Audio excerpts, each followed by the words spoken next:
अब अहिले मलाई चाहिँ बालेन सरकारले गरिहाल्नुपर्ने सबभन्दा पहिलो काम त यो छानबिन कार्के आयोगको कार्के आयोगको छानबिन रिपोर्ट छ, त्यो रिपोर्टलाई कार्यान्वयन गराउनु पर्यो 1। अनि भ्रष्टाचारको निम्ति खोजबिन गर्नु पर्यो 2, संविधान संशोधन गर्नु पर्यो 3, देशभित्र रोजगारीका योजनाहरू बनाउनु पर्यो 4। अनि विदेश नीतिको सवालमा अहिले जुन एउटा अनुकूलता छ चाहिँ अब विदेश नीतिको सवालमा छिमेकी मैत्री नीति यो सरकारले गर्दैन भन्ने जुन आशंका छ, अथवा हाम्रा छिमेकी उत्तर र दक्षिणका छिमेकीहरू चीन र भारतसँग उसको दौत्य सम्बन्ध कम हुने र पश्चिमी शक्तिसँग धेरै यो ढल्किन सक्छ भन्ने आशंका मान्छेहरूले गरेका छन्। पुरानो पार्टी जस्तो रेणु दाहालकै कुरो आयो भने उनी रेणु दाहालभन्दा प्रचण्डको छोरीको नाममा अगाडि आइन्। चाहिँ मान्छेले बुझे त्यसलाई त्यसरी। अनि प्रचण्ड भनेको देशको निम्ति एउटा अग्रगति गराउने नेता भन्दा पनि निजी स्वार्थमा पलाउने नेता हो भन्ने प्रचण्डको बारेमा एउटा कालो धब्बा लागिसकेको छ। किन भ्रष्टाचारमा पनि उहाँको नाम ठाउँ ठाउँमा जोडिया छ। अनि अग्रगतिमा लाने मान्छे भन्दा पनि स्वार्थी मान्छे हो भन्ने रूपमा उनको व्यक्तित्व पनि चानिया छ। र त्यो हिजो उहाँहरूले जनार्दन चलाएको नाउँमा त्यो पश्चिम रुकुमतिर जुन एउटा लामो समयसँग बस्दा मान्छेहरूलाई व्यक्तिगत प्रभावमा पारेको ठाउँ रोजेको कारणले मात्रै प्रचण्डले चुनाव जित्या हो। सामान्य यतापट्टि आएका त्यो सुदूरपश्चिमाञ्चलको त्यो ठाउँभन्दा यतापट्टि अरू क्षेत्रमा गोर्खैमा आएको भने उनले हार्थे। राप्रपाको नारा मान्छेले पत्याएनन् के। अब यिनीहरूले त्यही गर्ने भन्दा पनि राजाको नाराका रूपमा गरी ढाँटी खाने चाहिँ योजना मात्रै यिनीहरूको हो भन्ने ठानेर उनीहरूले भनेकै कुरो यिनीहरूले पुरा गर्छन् भन्ने विश्वास मान्छेलाई भएन। विश्वास भएको भए जति हैसियत थियो त्यो हैसियतभन्दा त अलिकति बढ्नु पर्थ्यो। त्यो हैसियत घटेर अझ तल पुग्यो। त्यसो हुँदाखेरि उनीहरूले जे राम्रा भने कि नराम्रा भने मान्छे भन्दा पनि उनीहरूले भनेको कुरोमा उनीहरू आफै अडिग छैनन्, आफै इमान्दार छैनन्। हिजो यो संविधानसँग असहमत हो भने त्यहाँ सरकारमा चाहिँ जाने, अनि सरकारमा जाने त्यहाँको फाइदा चाहिँ खाने चाहिँ त्यो जुन ट्रेन आयो। अब पहिले कमल थापा हुँदा पनि राप्रपाको बच्चामा सत्तामै गएर रुटी लगाए, पछि लिङ्गदेन जाँदा पनि त्यही कुरो गरे भन्दा उनीहरूको देखाउने कुरो एउटा, गर्ने कुरो अर्को देखा पऱ्यो र उनीहरूका कुराहरूमा आम मान्छेले पत्याएनन्। काङ्ग्रेस एमालेको पनि त्यही गति भयो। उनीहरूले जसरी समाजवाद ल्याउँछौँ भने त्यो समाजवादको कागजमा लेख्ने कुरोदेखि बाहेक देशको गरिबी हटाउने कुरोमा उनीहरू लागेनन्। उनीहरूको हैसियत अनुसार उनीहरूलाई पनि राप्रपा जस्तै नै बनाएको, तर अलिक ठुलो हैसियत भएको हुनाले राप्रपाकै जस्तो राष्ट्रिय पार्टी नै नहुने ठाउँमा चाहिँ उनीहरू पुगेनन्। तर उनीहरूको हिजोको हैसियतमा भन्ने हो भने उनीहरू पनि बेकमै ठहरिने गरी जनमतले उनीलाई थप्पा लगाइदिएछ। राजाले वक्तव्य फागुन 6 गते जुन दिए त्यो सामूहिक वक्तव्य भएन, किन चुनावको ट्रेन्ड धेरै अगाडि बढिसकेको छ। जुन बेला हिजो फागुन के अरे भदौ 27 गते सुशीलाजीको सरकार बन्यो, त्यो सरकार बनेकै बेलामा जेएनजीको आन्दोलन भनेको संविधान सुधारको थियो। त्यो संविधान सुधारको मागलाई उठाउन सकेको भए चाहिँ राजा लगायतका जनआक्रोशलाई अब चुनाव होइन संविधान संशोधनको नारामा अगाडि ल्याएको भए एउटा कुरो हुन्थ्यो। त्यतिखेर सबै चुनावमा सुशीला सरकारकै बारेमा चुप लागेर बसे। चाहिँ पार्टीहरूले पनि त्यसै दिशातिर अगाडि जान लागि, राप्रपा पनि त्यस दिशामा गयो। त्यतिखेर राजाको पनि कुनै खासै वक्तव्य आएन त्यतिखेर। चाहिँ अब ठ्याक्क चुनावको मुखमा आइसकेपछि राजाले वक्तव्य दिने भने समय नचिन्ने हो, किन त्यतिखेर त्यो वक्तव्यको खासै असर हुने बेलै थिएन। किन अब सेना समेत चुनावमा लागिसकेका छ। चाहिँ देशका अरू प्रशासनिक अरू स्वरूप लागेका छन्, पोलिटिकल पार्टीहरू लागेका छन्। हाम्रा दुईटै छिमेकी देशहरू इन्डियाबाट पनि अरबौँको सहयोग चुनावको निम्ति भनेर गाडीहरू आइसकेका थियो। चिनिया सरकारले पनि 40 अरब रुपियाँ चुनावी सहयोग भनेर नगद 40 अरब डलर अनि $40 मिलियन 40 मिलियन डलरको नगद सहयोग चुनावको निम्ति भनेर चाइनाले पनि दिइसकेका थियो।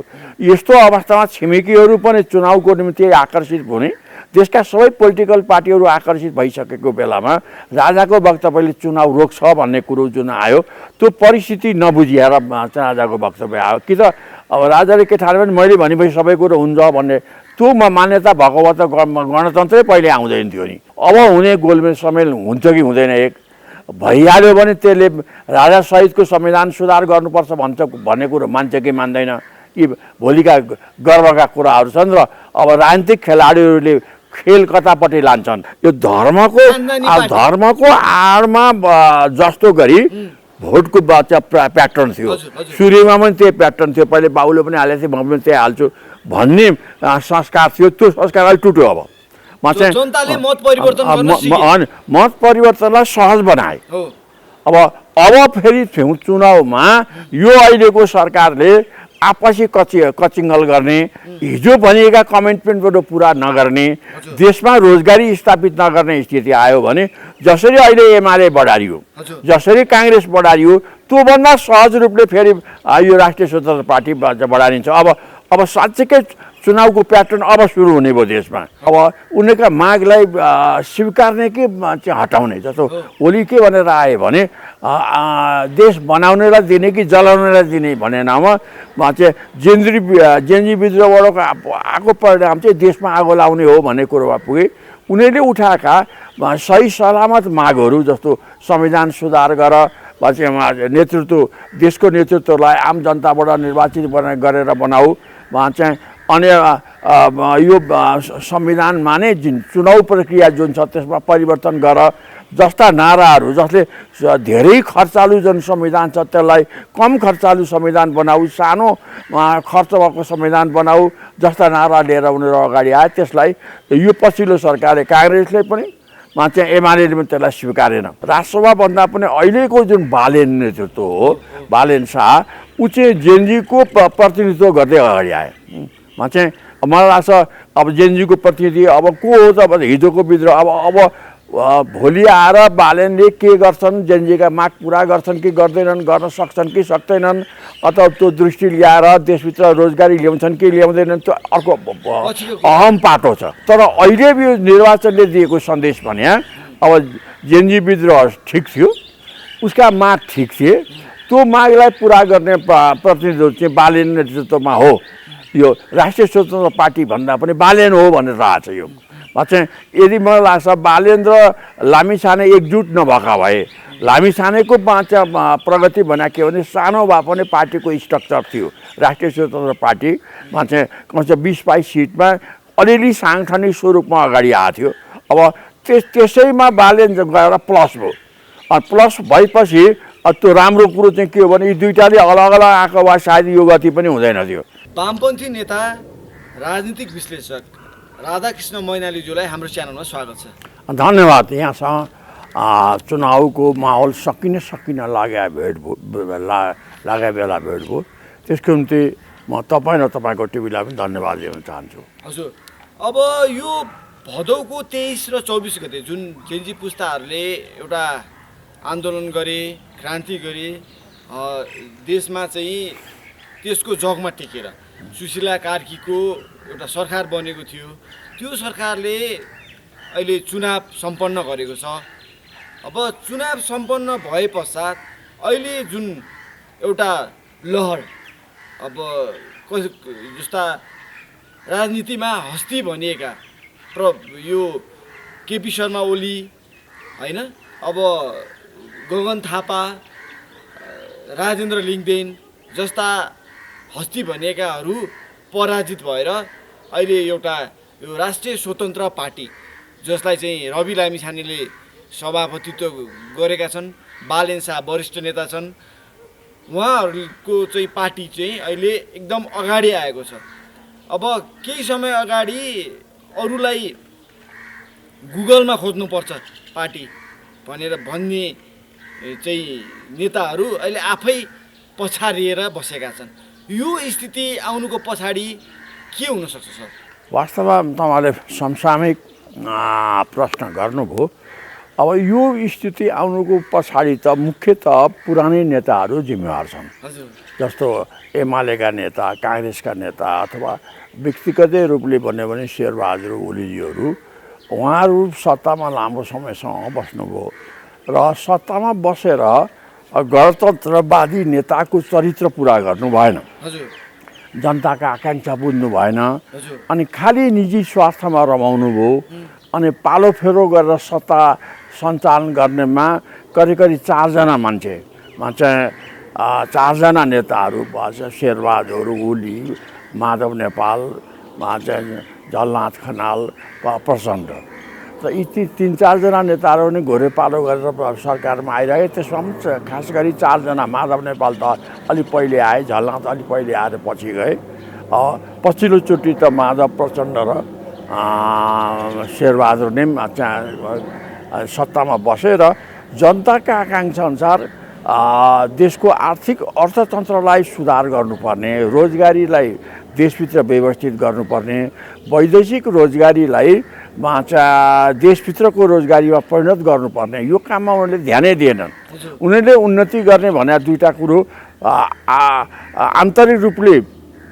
पैसा कमाउने अथवा भ्रष्टाचार गर्ने विभिन्न काण्ड मचाउने कुरोमा अगाडि आए छानबिन काहीँ पनि गरेनन् अर्को कुरो भने देशको गरिबी हटाउने भनेको वैदेशिक रोजगारी हो वैदेशिक रोजगारीमा जति धेरै मान्छे पठायो जापानमा अब सबभन्दा धेरै पैसा कमाउने काम भन्दा जापानमा यता जर्मनीमा यस्तो ठाउँको चाहिँ रोजगारी खोज्ने देशभित्रको रोजगारीको निम्ति चासो नराख्ने यो चिन्ता र व्यथा उनीहरूले त्यो बुझे के भने जति धेरै मान्छे बाहिर पठायो देशमा चाहिँ अशान्ति हुँदैन देशमा चाहिँ आफूले भने म बजिम थोरै मान्छेलाई लिएर काम गर्न सकिन्छ सुशासनको नाउँमा होइन कि शासन चलाउने कुरो गर्न सकिन्छ भनेनमा वैदेशिक रोजगारीमा पहिलो नम्बरको सुविधा सरकारले त्यहाँ दिएर उनीहरूलाई बाहिर पठायो अब मान्छे बाहिर जाने बित्तिकै विदेशमा जाने बित्तिकै चाहिँ सन्तोष हुन्छन् भन्ने कुरो चाहिँ सत्तामा बस्नेहरूले सोचे तर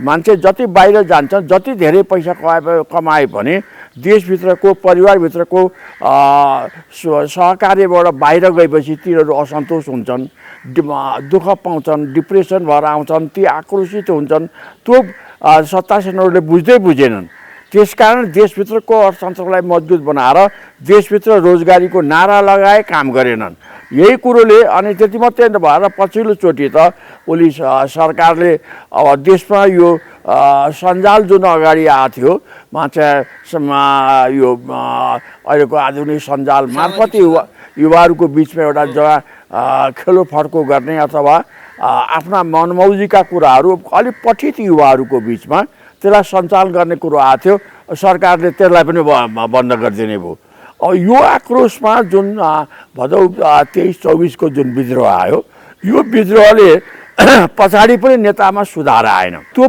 विद्रोह पछाडि नै एमालेमा पार्टीको अधिवेशन भयो अब ज्यान फारेर चाहिँ यी काम नलाग्ने नेताहरू पछि हट्नु पर्ने कुरोमा ओलीले बलजफ्ती गरेर पार्टी अध्यक्षमा पनि हुने आफै आए अनि अब उनी त्यस अगाडि आएपछि मान्छेले झन आक्रोश व्यक्त गर्दै उनलाई सत्ताबाट पनि हटाए त्यसमा पनि उनले त्यसको परिणाम त्यसबाट आउने विकृति अथवा देशमा आउनै सक्ने आक्रोशलाई उनले बुझेनन् अब यो नबुझेर अगाडि आउँदा नै अब मलाई लाग्छ कि त्यो जेनजी विद्रोहको परिणाम अब कसले प्रतिनिधित्व गरे जेनजी विद्रोहको अब अहिलेको अवस्थामा आएपछि अब उनीहरूका मागलाई स्वीकार्ने कि चाहिँ हटाउने जस्तो ओली के भनेर आए भने देश बनाउनेलाई दिने कि जलाउनेलाई दिने भन्ने नाममा चाहिँ जेनजी विद्रोहबाट आएको परिणाम चाहिँ देशमा आगो लाउने हो भन्ने कुरोमा पुगे उनीहरूले उठाएका सही सलामत मागहरू जस्तो संविधान सुधार गर नेतृत्व देशको नेतृत्वलाई आम जनताबाट निर्वाचित गरेर बनाऊ चाहिँ अनि यो संविधानमा नै जुन चुनाव प्रक्रिया जुन छ त्यसमा परिवर्तन गर जस्ता नाराहरू जसले धेरै खर्चालु जुन संविधान छ त्यसलाई कम खर्चालु संविधान बनाऊ सानो खर्च भएको संविधान बनाऊ जस्ता नारा लिएर उनीहरू अगाडि आए त्यसलाई यो पछिल्लो सरकारले काङ्ग्रेसले पनि चाहिँ एमालेले पनि त्यसलाई स्वीकारेन यो सबमा चाहिँ यो उदण्डकारी शक्ति हो र जे संविधान छ त्यो ठिक छ भन्दै अगाडि आए यसैको आक्रोशमा जुन एउटा नसोचिएको चुनावी लहर अगाडि आयो त्यो चुनावी लहरमा नेताहरूले मलाई लाग्छ कि काङ्ग्रेस एमाले माओवादीका नेताहरूले अब यो बालेनको नेतृत्व जुन अगाडि आछ अथवा राष्ट्रसभाको नेतृत्व जुन अगाडि आएको छ यसले पहिलेको सिट पनि कायम गर्दैन भन्नेमा दङ्ग थिए उनीहरू चाहिँ। तर त्यो आक्रोशले के गर्यो भने सबै काङ्ग्रेस एमाले र माओवादी तिन पार्टीलाई चाहिँ करिब करिब धुलो चटाइदियो चाहिँ। कसैको पनि प्रत्यक्षमा 20 काटिया छ, 20 सिट काटिया छैन, त्यो ठाउँमा लिएर आएको छ। अब समानुपातिकमा कति आउला, त्यो समानुपातिकमा आउँदा काङ्ग्रेसको भोट धेरैमा धेरै 30 आउला चाहिँ। 20को ठाउँमा अरू 10 थपिएला चाहिँ, अथवा त्योभन्दा धेरै छ भने 15 थपिएला र 30-35 होला भन्दा अब सत्तामा जाने 5 वर्ष उहाँहरूको कुनै गुन्जाइस छैन। यस रूपले यो अगाडि आएर यो मलाई लाग्छ मुख्यतः यो अहिलेको परिणाम भने अब अहिलेको राजसभा अथवा राजसभाभन्दा पनि अहिलेको जुन बालेन नेतृत्व हो, बालेन शाह, ऊ चाहिँ जेएनजीको प्रतिनिधित्व गर्दै अगाडि आए चाहिँ। मलाई लाग्छ अब जेएनजीको प्रतिनिधि अब को हो त भने हिजोको विद्रोह अब भोलि आएर बालेनले के गर्छन्, जेएनजीका माग पुरा गर्छन् कि गर्दैनन्, गर्न सक्छन् कि सक्दैनन्, अथवा त्यो दृष्टि ल्याएर देशभित्र रोजगारी ल्याउँछन् कि ल्याउँदैनन्, त्यो अर्को अहम पाटो छ। तर अहिले यो निर्वाचनले दिएको सन्देश भने अब जेएनजी विद्रोह ठिक थियो, उसका माग ठिक थिए, त्यो मागलाई पुरा गर्ने प्रतिनिधित्व चाहिँ बालेन नेतृत्वमा हो। यो राष्ट्रिय स्वतन्त्र पार्टी भन्दा पनि बालेन हो भनेर आएको छ यो चाहिँ। यदि मलाई लाग्छ बालेन र लामिछाने एकजुट नभएका भए, लामिछानेको प्रगति भने के भने सानो भए पनि पार्टीको स्ट्रक्चर थियो, राष्ट्रिय स्वतन्त्र पार्टीमा चाहिँ कमसे 20-22 सिटमा अलिअलि साङ्गठनिक स्वरूपमा अगाडि आएको थियो। अब त्यसैमा बालेन गएर प्लस भयो। प्लस भएपछि त्यो राम्रो कुरो चाहिँ के हो भने यी दुईटाले अलग अलग आएको भए सायद यो गति पनि हुँदैन थियो चाहिँ। बालेन्द्र लामिछाने एक भइसकेपछि अनि त्यसको एउटा चुनावी लहर अगाडि आयो। अझ बुद्धि पुर्याएर सत्ताको ख्वाबलाई छोडेर पूर्वको हाम्रो धरानको हर्क साम्पाङ अनि यहाँ हाम्रो बिजुलीको कुलमान घिसिङ, यी चारैजना मिलेको भए त अझ धेरै माछा प्रगति हुनुको बिचमा र अझ धेरै म्याच्युरिटी आउन सक्थ्यो। तर दुईजनाको अलग ख्वाब भयो अर्कातिर गएर यी दुईवटा यहाँ एकै ठाउँमा आएका छन् बालेन्द्र हो। अब भोलि मान्छेले शङ्का के गर्छन् भने यिनीकै बिचमा झगडा होला कि भन्ने शङ्का गर्छन्। त्यो दिशातिर अहिले धेरै कल्पना नगरौँ। उनीहरू एकजुट भएर हिजोका मागहरूलाई पुरा गर्दै अगाडि आए भने सायद देशको भविष्य पनि खोल्न सक्छ। किन अब अहिले मलाई चाहिँ बालेन सरकारले गरिहाल्नुपर्ने सबभन्दा पहिलो काम त यो छानबिन कार्के आयोगको छानबिन रिपोर्ट छ, त्यो रिपोर्टलाई कार्यान्वयन गराउनु पर्यो 1। अनि भ्रष्टाचारको निम्ति खोजबिन गर्नु पर्यो 2, संविधान संशोधन गर्नु पर्यो 3, देशभित्र रोजगारीका योजनाहरू बनाउनु पर्यो 4। अनि विदेश नीतिको सवालमा अहिले जुन एउटा अनुकूलता छ चाहिँ, अब विदेश नीतिको सवालमा छिमेकी मैत्री नीति यो सरकारले गर्दैन भन्ने जुन आशंका छ, अथवा हाम्रा छिमेकी उत्तर र दक्षिणका छिमेकीहरू चीन र भारतसँग उसको दौत्य सम्बन्ध कम हुने र पश्चिमी शक्तिसँग धेरै यो ढल्किन सक्छ भन्ने आशंका मान्छेहरूले गरेका छन्। त्यो आशंकालाई पनि हटाउँदै हाम्रो जस्तो सानो र दुईटा विशाल देशको बिचमा बसेको नेपाल यो छिमेकी मैत्री नभइकन अगाडि जान सक्ने अवस्था आउँदैन। त्यो बारेमा उनीहरू चाहिँ क्लियर गर्छन् कि गर्दैनन्, नगर्ने बित्तिकै त्यो समस्या अर्को छिमेकीहरूको असन्तोषको लहर देशमा अर्को आउन सक्छ। यी सब कुरोलाई हटाउँदै जाने जिम्मेवारी बालेन सरकारसँग आएको छ र अब छुट्टै बालेन सरकार त बन्ला। बालेन सरकारलाई यो चुनौती सामना गर्दै अगाडि जाने चाहिँ, किन अहिलेसम्म बालेनलाई नै प्रधानमन्त्री बनाउने भन्ने कुरो छ। किन लामिछाने अहिले सरकारमा जान सक्ने, पार्लियामेन्टमा आउन सक्ने अवस्था छैन, चुनाव जिते पनि उनी शपथ ग्रहण गर्न उनी पाउँदैनन् किन मुद्दाका कारणले त्यो रोकिन्छ भने चाहिँ अब बालेनकै नै सरकारमा बन्ने जाने एउटा कुरो छ। र उनको सुझबुझ र उनका वरिपरिका मित्रहरूले यी उनले गर्नुपर्ने कामहरूलाई चाहिँ पुरा गर्दै अगाडि जान्छन् कि अब ती असफल हुन्छन्, ती नै लडबडाउन थाल्छन्, त्यो चाहिँ भोलिका दिनले देखाउला। त आशा गरौँ बालेनले यी अहिलेसम्म जेएनजी विद्रोहबाट उठेका मागहरू जुन छन् त्यसलाई पुरा गर्दै अगाडि जाउन्, यही शुभकामना म बालेनजीलाई दिन चाहन्छु। र त्यो बालेन सरकारले सशक्त रूपले अगाडि गएर देशका यी समसामयिक समस्याहरूलाई एड्रेस गर्न सकोस्, यही उहाँलाई बधाई र यही उहाँलाई मेरो शुभकामना छ। हजुर, यो लहरसँगै जस्तो राम्रा भनिएका अघि तपाईँले पनि नाम लिनुभयो कुलमान घिसिङ, होइन अनि त्यस पछाडि चितवनका मेयर रेणु दाहाल उहाँहरू पनि पराजित हुनुभएको छ यतिखेर।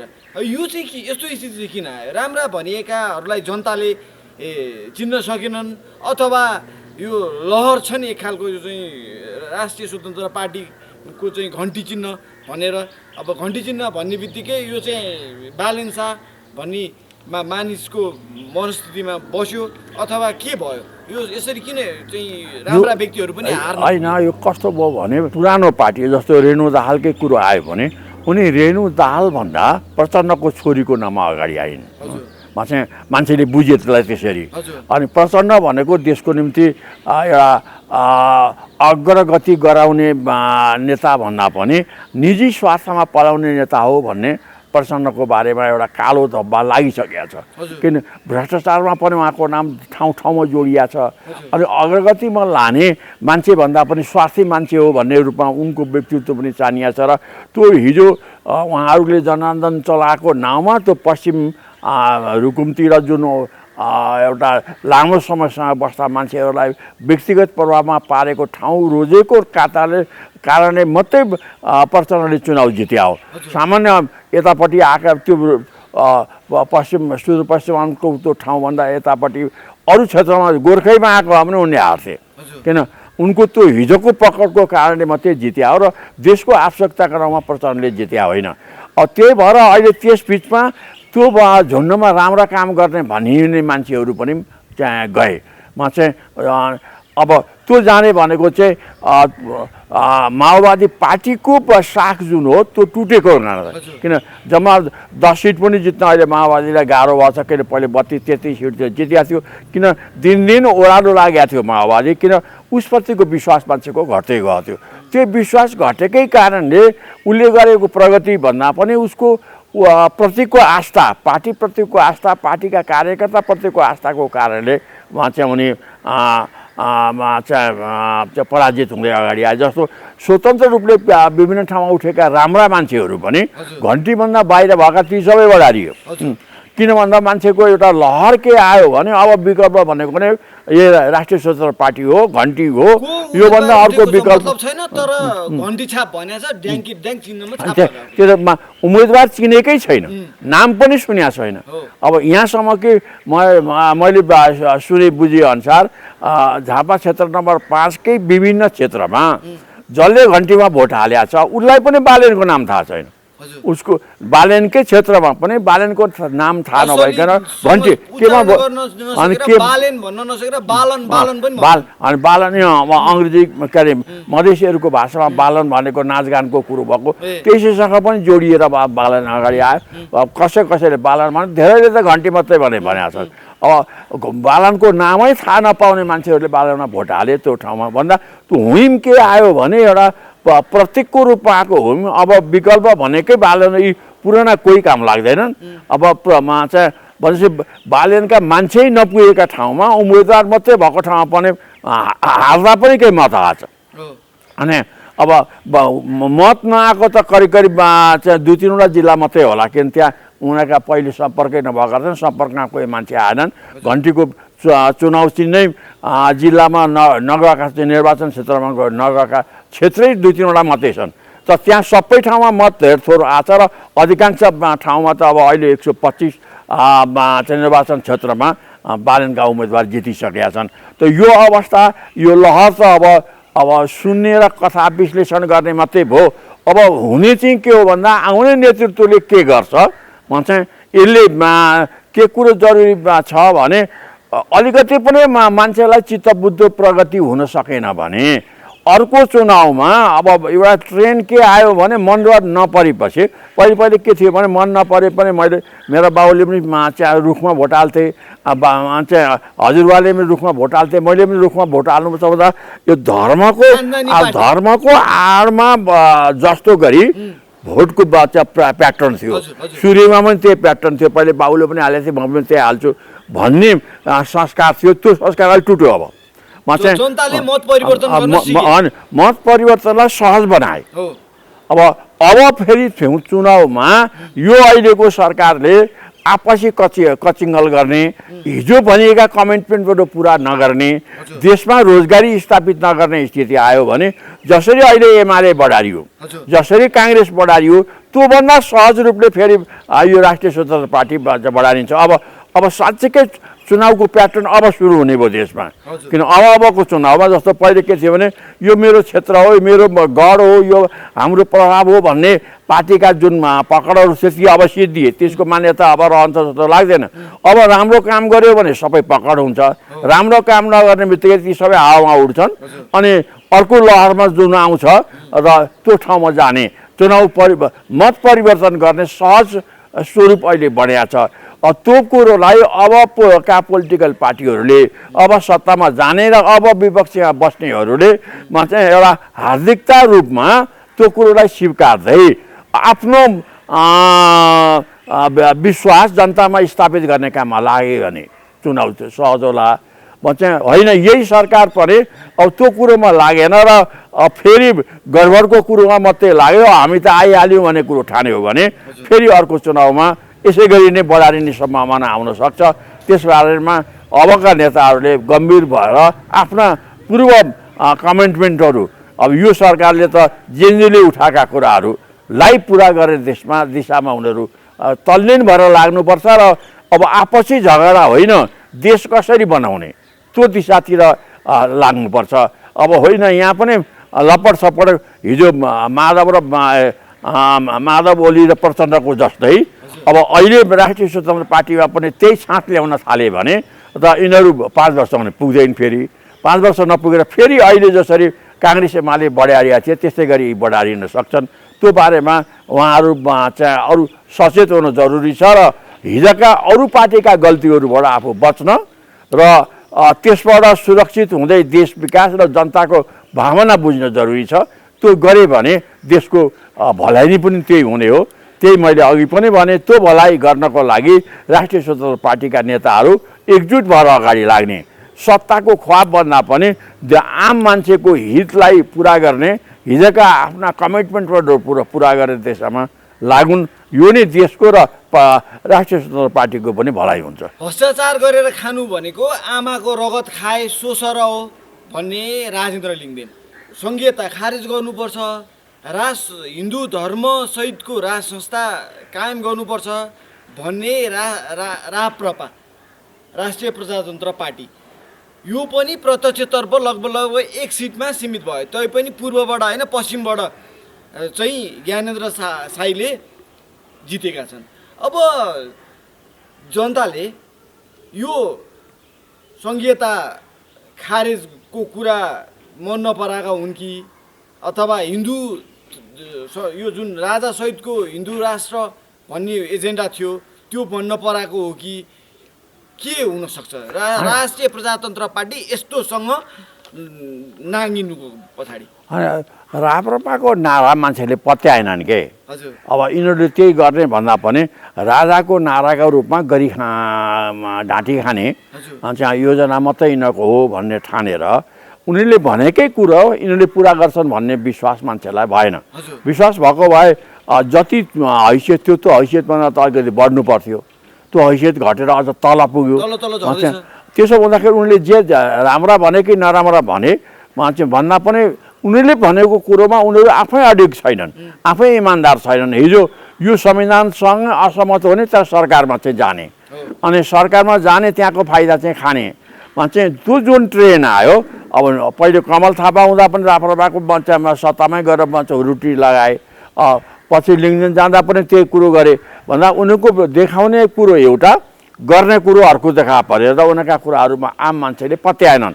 राम्रा कुरा पनि पत्याएनन्, नराम्रा कुरा पनि पत्याएनन्। नपत्याएकै कारणले उनीहरू अहिले बढारिएर अब अस्तित्वै अब चाहिँ राष्ट्रिय पार्टीकै हैसियतमा आउने कुरो पनि हुन्छ कि हुँदैन भन्ने ठाउँमा पुगेको छ। एउटा सिट जितेको छ, सायद अब 3% मत आयो भने त राष्ट्रिय पार्टी बन्ला, त 10% मत आउने समानुपातिक मत त 10% पुग्ने छाँट छैन। त्यही कारणले मलाई लाग्छ कि राप्रपाको अस्तित्व नै त्यसमा सङ्कटको रूपमा गयो। त्यो भने चाहिँ के हो भने उनीहरूको काम गराइ र उनीहरूको बोलाइ मिलेन, मान्छेले त्यो कुरोमा पत्याएनन्। हिसाब ठगी खाने हुन्, ढाँटी खाने हुन् भन्ने ठाउँमा पुगा चाहिँ यो यो अवस्थामा आयो। अब काङ्ग्रेस एमालेको पनि त्यही गति भयो।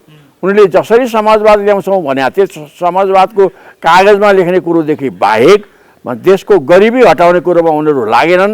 उनीहरूको हैसियत अनुसार उनीहरूलाई पनि राप्रपा जस्तै नै बनाएको, तर अलिक ठुलो हैसियत भएको हुनाले राप्रपाकै जस्तो राष्ट्रिय पार्टी नै नहुने ठाउँमा चाहिँ उनीहरू पुगेनन्। तर उनीहरूको हिजोको हैसियतमा भन्ने हो भने उनीहरू पनि बेकमै ठहरिने गरी जनमतले उनीहरूलाई छप्पा लगाइदिएछ। अब त्यो जनमतले भनेको कुरोलाई बुझेर त्यहाँका नेताहरूले ठाउँ बदलेर अब नयाँ नेतृत्व स्थापित गर्दै अगाडि आए भने अगाडि जाला। होइन, ओलीकै ढर्राले जति गरे पनि मेरो विकल्प छैन भनेर उनी 21 गते फागुन 21 गतेसम्म भन्दै थिए। अब अहिले विकल्पको रूपमा त उनले सोच्दै नसोचेको, उनले ठान्दै नठानेको मान्छे बालेन विकल्पको रूपमा त्यसमा अगाडि आयो। चाहिँ त्यो कुरोबाट अब उनीहरूले आफूले सबक सिक्ने आफ्नो ठाउँमा छ। नसिके अझ यहाँबाट पनि ध्वंस हुँदै अगाडि जान्छन्। त्यो उनीहरूकै दायित्वमा, काङ्ग्रेस एमालेकै दायित्वमा। अब काङ्ग्रेसको बिचमा त गगन थापाले अब हामी अझ मूल्याङ्कन गर्छौँ, यो अवस्था किन आयो त्यसबारेमा सोध्छौँ भनेर भनेको छ। त्यो भन्नु र गर्न सक्ने अरू एउटा कुरो भयो। किन काङ्ग्रेसमा पनि के छ भने यो दोष कसलाई दिने भनेर दोष खोज्ने होइन, दोष शेरबहादुरलाई दिने एउटा तर्क, दोष गगनलाई दिने अर्को तर्क आएर आम काङ्ग्रेसको जुन चरित्र छ त्यो चरित्र सुधार्नेतिर उनीहरू गएका छैनन् र अब जान्छन् कि जाँदैनन्। काङ्ग्रेसी चरित्र दोष एकवटा थुपारेर अनि आफू चोखो हुन खोज्छन्। होइन, आम ट्रेन्डमै काङ्ग्रेस कहाँ चुक्यो, चाहिँ उनीहरूको समाजवाद कहाँ गयो, चाहिँ उनीहरूको हिजोको राष्ट्रवाद कहाँ गयो, त्यो खोज्न थाले भने सायद त्यसले नयाँ रूपमा चाहिँ अगाडि जान सक्छ। किन अहिले पनि काङ्ग्रेस एमालेको तलको जग जिरो भइसकेका छैन। चाहिँ तर गल्ती भएको हुनाले त्यसप्रति जनआकर्षण विमुख भएको छ। अब त्यो जनआकर्षण विमुख भएको कुरोलाई हटाएर अलि पत्यारिला नेता, अलि नयाँ छविका नेताहरू अगाडि आए र अनि बालेनको सरकारले चाहिँ केही गर्न सकेन भने स्थिति भोलि चेन्ज हुनसक्छ। अब होइन, बालेनका नेताहरूले राम्रो प्रगति गर्ने अनि पुराना नेताहरूले आम रूपमा आफू सुध्रिएको आवाज जनतामा दिन नसक्ने हो भने चाहिँ यही सरकार टिक्दै अगाडि जान सक्ने सम्भावना प्रबल छ। हजुर, अब सुशीला कार्कीले 21 गते चुनावको म्यान्डेट तोकिरहँदा राजा ज्ञानेन्द्रले यो चाहिँ सर्वपक्षीय वार्ता गरौँ, सर्वपक्षीय वार्ता पछाडि चुनावमा जाउँ भनेर एक खालको यो फागुन 6 गते चाहिँ एउटा वक्तव्य जारी गरेका थिए। अब त्यसले गर्दाखेरि अब त्यसको भावना चाहिँ कता 21 गतेको चुनावमा भाग नलिउँ, अब 21 गते पछाडि एउटा सर्वपक्षीय चाहिँ वार्ता गरौँ, त्यस पछाडि मात्रै चुनाव जाउँ भने जस्तो भान हुन्थ्यो। तर अब देश चुनावमा होमिसकेको स्थिति थियो, सबै दल भाग लिइसकेका थिए। अब जुन राप्रपा लगायतका अरू दलहरूले चाहिँ राजाले चाहिँ चुनावबाट पछि हट्दै हुन्थ्यो। यो पार्टीहरू भनौँ विशेष गरी राष्ट्रिय प्रजातन्त्र पार्टी भन्ने भावले वक्तव्य जारी गरेका र यो कुरा चाहिँ राष्ट्रिय प्रजातन्त्र पार्टीले नमानेको र अरू दलहरूले पनि नमानेको कारणले यो अभिगत आयो भनेर चाहिँ यदाकदा भन्ने गरिन्छ। के स्थिति यही नै थियो त? होइन, यो मैले बुझेअनुसार राजाले वक्तव्य फागुन 6 गते जुन दिए त्यो सामूहिक वक्तव्य भएन, किन चुनावको ट्रेन्ड धेरै अगाडि बढिसकेको छ। जुन बेला हिजो फागुन के अरे भदौ 27 गते सुशीलाजीको सरकार बन्यो, त्यो सरकार बनेकै बेलामा जेनजीको आन्दोलन भनेको संविधान सुधारको थियो। त्यो संविधान सुधारको मागलाई उठाउन सकेको भए चाहिँ राजा लगायतका जनआक्रोशलाई अब चुनाव होइन संविधान संशोधनको नारामा अगाडि ल्याएको भए एउटा कुरो हुन्थ्यो। त्यतिखेर सबै चुनावमा सुशीला सरकारकै बारेमा चुप लागेर बसे। अनि चाहिँ पार्टीहरूले पनि त्यसै दिशातिर अगाडि जान लागि राप्रपा पनि त्यस दिशामा गयो। त्यतिखेर राजाको पनि कुनै खासै वक्तव्य आएन त्यतिखेर। म चाहिँ अब ठ्याक्क चुनावको मुखमा आइसकेपछि राजाले वक्तव्य दिने भने समय नचिन्ने हो, किन त्यतिखेर त्यो वक्तव्यको खासै असर हुने बेलै थिएन, किन अब सेना समेत चुनावमा लागिसकेका छ। म चाहिँ देशका अरू प्रशासनिक अरू स्वरूप लागेका छन्, पोलिटिकल पार्टीहरू लागेका छन्। हाम्रा दुईटै छिमेकी देशहरू इन्डियाबाट पनि अरबौँको सहयोग चुनावको निम्ति भनेर गाडीहरू आइसकेका थियो।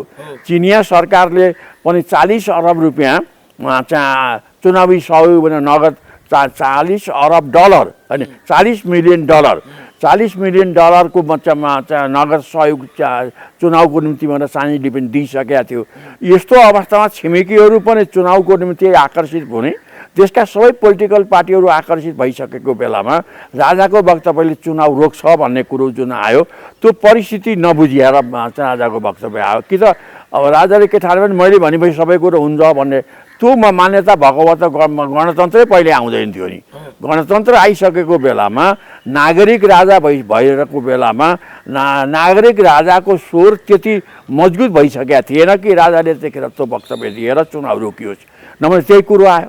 म चाहिँ अब यस पछाडि अब यो आउँदो सरकारले गोलमेज सम्मेलन गर्छ कि गर्दैन, उसको एजेन्डामा पर्छ कि पर्दैन।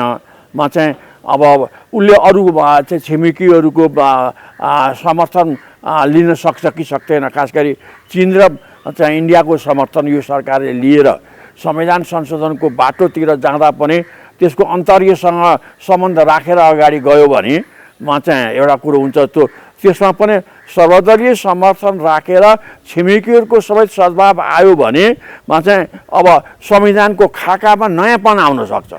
म चाहिँ राजासहितको संविधान या राजा बाईको संविधान सुधारको कुरोमा त्यो चिज आउन सक्छ। त्यो कुरोलाई यति सहजै राजासहितको संविधान आउँछ कि आउँदैन, आउन सक्यो भने त सायद संविधान सुधारमा राजा पनि आउला। नभए त्यो स्थिति अहिले नै क्लियर भइसकेको छैन कि अब हुने गोलमेज सम्मेलन हुन्छ कि हुँदैन। एक भइहाल्यो भने त्यसले राजासहितको संविधान सुधार गर्नुपर्छ भन्ने कुरो मान्छ कि मान्दैन, यी भोलिका गर्वका कुराहरू छन्। र अब राजनीतिक खेलाडीहरूले खेल कतापट्टि लान्छन्। अब राष्ट्रिय स्वतन्त्र पार्टी नै कुन रूपमा उभिन्छ, संविधान शाखालाई उसले स्वीकार्न खोज्ने हो, त यी कुराहरूसँग यी जोडिन्छन्। अहिले नै त मलाई लाग्छ राजाले वक्तव्य समय मिलाएर दिएको जस्तो मलाई लागेन। म चाहिँ होला चाहना राजतन्त्र आएदेखि हुन्थ्यो भन्ने राजाको चाहना हो, त्यो चाहनालाई परिपुष्टि गर्ने समय पनि भएन। अनि अब त्यसले एउटा अर्थ आम मान्छेले त्यो राजतन्त्र सहितको संविधान नरुचाएको हो कि भन्ने तर्क पनि बाहिर अगाडि आयो। जुन पहिले के थियो भने दलहरूले केही गर्न सकेन भन्ने जुन आक्रोश थियो, त्यो आक्रोशले राजतन्त्रतिर आँखा फर्काएको थियो। म चाहिँ तर अब राजतन्त्रको ठाउँमा बालेनलाई लिएर आए, राष्ट्रिय स्वतन्त्र पार्टी आयो जनताको नजरमा। अब राष्ट्रिय स्वतन्त्र पार्टीले पनि काम नगर्ने स्थिति आयो भने के हुन्छ? र अहिले राजतन्त्रप्रतिको मान्छेको आकर्षण भन्दा पनि अब आउने नयाँ सरकारप्रतिको आकर्षण पहिलो नम्बरमा छ। त्यही कारण अहिले राजतन्त्र फर्किन्छ भन्ने भन्दा पनि बालेन सरकारले के गर्छ भन्ने आकर्षण र माग चाहिँ अगाडि छ।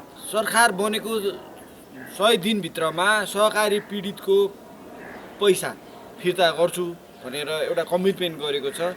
यो कतिको पालना गर्ला? अनि त्यो त अब उसले भनेका कुराहरू धेरै छन्। चाहिँ 100 दिनमा यो सहकारीको पैसा फिर्ता गर्ने, 1000 दिनमा के गर्ने यस्ता तर्कदेखि लिएर त्यो भन्दा पनि मुख्यतः संविधान संशोधन गर्छु भनेको छ, अनि भ्रष्टाचारीमाथि कारबाही गर्छु भनेको छ, अनि यो छानबिन आएको रिपोर्ट कार्यान्वयन गर्छु भनेको छ। यी कुराहरू अब त्यो उनीहरूको सरकार बनिसकेपछि, सरकारै बनाएको छैन। सरकार बनेपछि त्यो योजनामा उनीहरूले पारेर ती दिशातिर जान अब गोलमेज सम्मेलन अथवा सर्वदलीय सम्मेलन अथवा सर्वपक्षीय सम्मेलन गर्ने, अथवा उनीकै क्याबिनेट र मन्त्री परिषदले नै आफ्नो 5 वर्षीय योजना अगाडि लिएर आउने, ती कुरोमा के कुरो उसले पार्ने हो र आम मान्छेको आकर्षणलाई कति व्यवस्थित गर्न सक्ने हो, त्यसमा त्यो भर पर्छ। अब अहिले नै फलानु कुरो गर्छ कि गर्दैन भन्दा त सरकारै बनाएको छैन। अहिले सरकार बनेर उसले के योजनालाई कङ्क्रिटाइज गर्छ। हिजो त हजारौँ जहाँ जुन नेताले जे मन लाग्यो त्यही कुरो भन्दै हिँडेको कुरो छ। अलिअलि चाहिँ एकदम बृहत रूपमा उनीहरूको परिचय पत्रकै घोषणापत्रमा केही कुरो भनेको छ। तिनलाई 5 वर्ष योजनामा विस्तृत गर्ने योजना अब सरकारको तर्फबाट हिजो पार्टीको तर्फबाट गरिएका चुनावी घोषणाहरूलाई पार्टीको तर्फबाट गरिने घोषणामा विस्तृत गर्दा पार्ने भनेका जुन योजना हुन् ती योजना नै जनमुखी हुन्छन् कि हुँदैनन् एक, अनि जनमुखी भयो भने त्यसलाई प्रयोग गर्छन् कि गर्दैनन् दुई। यी कुरोले मात्रै बालेन सरकारले सशक्त रूपले अगाडि जान्छ भन्ने कुरो अगाडि आउँछ। त्यसको साथसाथै अब अहिले पनि मान्छेले आशंका गरेका छन् त्यहाँ दुईवटा नेता बाहिर देखिएका छन्, एउटा बालेन अर्को रवि लामिछाने। अब रवि लामिछाने आफै भ्रष्टाचारको 6-7वटा मुद्दामा मुछिया छन्। यी सबै कुरोबाट मुक्ति पाएर फेरि सत्ताको बिचमा अघि मैले भने जस्तै पुराना नेताहरू जसरी झगडा गरे ओली प्रचण्ड माधवमा चाहिँ अब त्यस्तै झगडा फेरि यहाँ यिनीहरूको बिचमा पनि आयो भने दुर्गति देशले पनि पाउने भयो र उनीहरूको पनि दुर्गति हुन्छ। ती सबै कुरोबाट सजग हुँदै अगाडि जाने दिनहरू अझै हामीले पर्खिनुपर्छ। राष्ट्रिय स्वतन्त्र पार्टीको सरकार बन्ने क्रममै अब यो क्रममा छ। अब तपाईँको चाहिँ चुनावको परिणामहरू सार्वजनिक हुँदैछ। यो अवस्थामा पनि यो जुन अमेरिकी दूतावासले चाहिँ शुभकामना दिने क्रममा नेपालसँग चाहिँ हामी सुरक्षा रणनीतिमा काम गर्न आतुर छौँ भनेर भनेको कुराहरू बाहिर आएको छ। यसलाई कसरी हेर्नुहुन्छ? होइन, त्यो त अब मैले भने अब विदेशीहरूले यहाँका शक्तिलाई प्रयोग गर्नको लागि विभिन्न दाउपेच खोल्छन्। चाहिँ अब त्यो दाउपेचमा यहाँको शक्ति पनि रमोले नै हो कि यहाँको शक्ति अब अहिले राष्ट्रिय स्वतन्त्र पार्टीको म्यान्डेट जुन पाएर अगाडि आएको छ ऊ चाहिँ अब साँच्चीकै यथार्थवादी हाम्रो भूगोल अनुसारको। यहाँ मैले देख्छु अब यहाँ अमेरिकाको विरोधमा हामी पौँठेचोरी खेल्न पनि सक्दैनौँ। त्यसको साथमा हामी साथसाथै दुईवटा छिमेकी चीन र भारत र चीन यिनीहरूसँग पौँठेचोरी खेलेर अमेरिकाको रणनीतिमा मुसिन पनि सक्दैनौँ। यी दुईटै कुरो गलत हुन्छ। चाहिँ हामीले मुख्यतः छिमेकी मैत्री हुनैपर्छ। किन छिमेकी भने त नातेदारभन्दा पनि ठुलो गाउँघरमा भने जस्तै हाम्रो निम्ति पनि अमेरिकाभन्दा हामीलाई आन्तरिक सहयोग चाहिने भनेको छिमेकीकै हो। छिमेकी फेर्ने बित्तिकै हामी सङ्कटमा जान्छौँ। अनि त्यो विदेशीहरूले त यहाँ खेल्न खोजे पश्चिमाहरूले त के छ भने नेपाललाई चाहिँ ठ्याक्क उनीहरूको दक्षिण कोरिया जस्तो बनाउने, अमेरिकन पकेटमा राख्ने, यहाँ अमेरिकन मिसाइलहरू ल्याउने अनि दुईवटा छिमेकीहरूमाथि खेलवाड गर्ने उनीहरूको इन्ट्रेस्ट हो। त्यो उनीहरूको इन्ट्रेस्टमा हामी हतियार बन्छौँ कि बन्दैनौँ? उनीहरूको इन्ट्रेस्टमा हामी हतियार नबनेर चाहिँ अहिले उक्रेनलाई चाहिँ आफ्नो पक्षमा लिएर सोभियत सङ्घको विरुद्धमा रुसको विरुद्धमा लगाउन अमेरिकाले जुन खेल खेल्यो र अहिले 2 वर्षदेखि त्यहाँ हजारौँ मान्छे मरिसके। त्यसलाई अरूलाई लडाएर आफ्नो स्वार्थ लिने अमेरिकनहरू अहिले पनि तल्लिन्छन्। अब त्यस्तै रूपमा हामी पुग्न हामी चाहिँ उक्रेन जस्तो हुन यहाँका नयाँ नेताहरू लागे भने त्यो देशकै निम्ति दुर्भाग्य हुन्छ र दुईवटा छिमेकीको असहयोगमा यहाँ अमेरिकन खेल चर्केर अगाडि जान सक्ने सम्भावना साह्रै कम हुन्छ। किन दुईटै छिमेकीको भौगोलिक रूपमा पनि हामी घेरिया छौँ। उत्तरतिर र दक्षिणतिर यहाँ पश्चिमाहरू सिधै आउन सक्ने, पश्चिमाहरूले भनेको हेलिकप्टर पनि आउन सक्ने अवस्था छैन।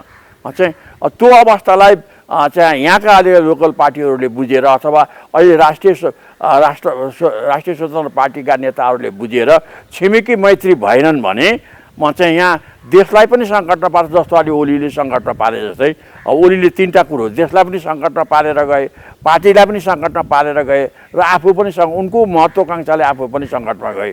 कस्तै यस्तै महत्त्वाकाङ्क्षा बालेन्द्र लामिछानेको बिचमा पनि आयो अनि विदेशीको खेलमा आफू अझ उच्च नेता बनिसकियो भन्ने ठान्ने स्थिति आयो भने त देशमा अझ ठुलो सङ्कट आउन सक्छ।